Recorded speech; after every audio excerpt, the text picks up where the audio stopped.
Bonjour à tous, on commence ce tour de la presse sportive en Allemagne avec la 29e journée de Bundesliga qui se poursuivait hier. Et le Bayern Munich continue de survoler cette deuxième partie de saison. Les Munichois ont terrassé Düsseldorf ce samedi 5-0, le tout avec un nouveau doublé de Robert Lewandowski. Le Polonais fait la une de Bild ce matin car l'attaquant a en tête pour cette fin de saison d'aller chercher un vieux record de Gerd Müller. Ce dernier avait inscrit 40 buts en 1971-72 en Bundesliga. Lewandowski en est désormais à 29 et il lui reste 5 matchs pour aller chercher le record.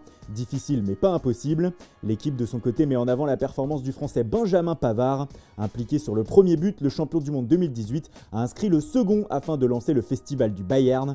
Tout va bien donc pour l'ancien Lillois. La Bundesliga également à l'honneur en une de Marca ce matin. Le quotidien espagnol y évoque cependant le mercato et plus précisément celui de Kai Havertz. Eh bien la jeune pépite du Bayer Leverkusen va devoir être patiente selon le journal. En effet, même si le Bayern Munich et le Real Madrid sont bien avancés tous les deux dans les négociations avec le joueur pour le recruter, avec un léger avantage pour les merengues, la crise liée à l'arrêt du foot en ce printemps est venue chambouler tous les plans. Havertz pourrait donc continuer à faire les beaux jours de Leverkusen pour le moment, d'autant que le Real a d'autres priorités. Il doit vendre et sur le plan des arrivées, d'autres pistes sont mises en avant, notamment celle menant à Eduardo Camavinga. Selon AS, le Français du Stade Rennais aurait indiqué préférer rejoindre la Casablanca plutôt que la Juventus ou le PSG. L'autre actualité sur la une du quotidien, c'est celle menant à Marc-André Ter Stegen. Le portier du FC Barcelone est pour le moment en pleine négociation avec son club afin de prolonger. Mais selon le média, le gardien allemand demanderait au Barça de faire de lui le portier le mieux payé au monde pour rester. Compliqué lorsque l'on sait que les Blaugrana ont des difficultés financières. Le feuilleton continue. Ce qui nous amène aux autres dossiers chauds du moment à Barcelone. Les Catalans veulent toujours faire venir Miralem Pjanic et Lautaro Martinez, mais pour cela ils doivent convaincre la Juve et l'Inter, soit en payant la clause libératoire des joueurs, soit en leur offrant d'autres joueurs.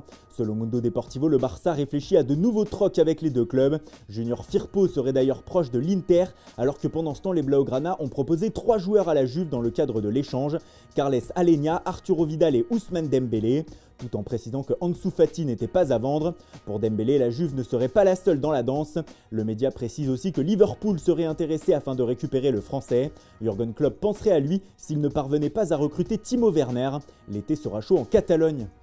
Selon le Corriere dello Sport, l'été sera chaud partout, car en effet le mercato battra son plein alors que les championnats et les coupes d'Europe seront en train de se disputer, ce qui fait dire au journal que ce marché des transferts estival 2020 sera une véritable bombe en Serie A et ailleurs. Un autre sujet fait la une du quotidien, c'est la réouverture des stades en Italie.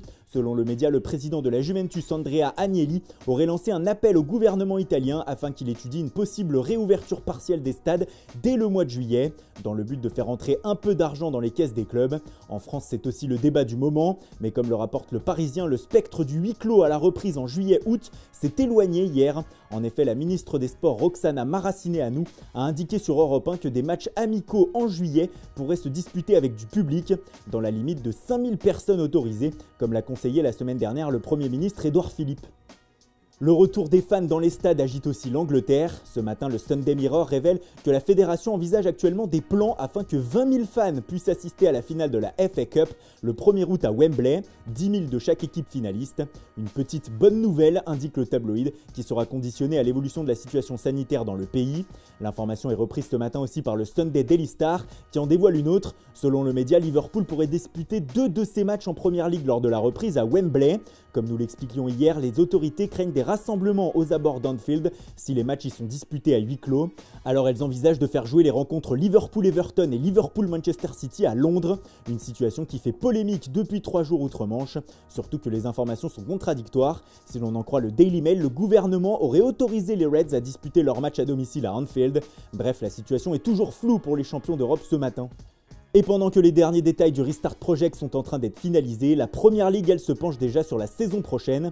Le Sunday Times dévoile ce matin le plan du championnat anglais pour la saison 2020-2021. Celle-ci débuterait à la fin du mois d'août, le 22 ou le 29, et commencerait en même temps que le mercato outre-Manche. En effet, les responsables de la Première Ligue envisagent 12 semaines de transactions pour les clubs anglais entre août et octobre.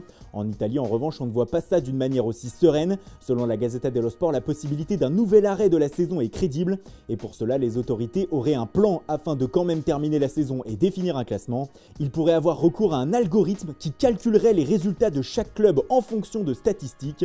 Une folie mathématique dont personne ne veut. La Serie A ne doit donc plus s'interrompre.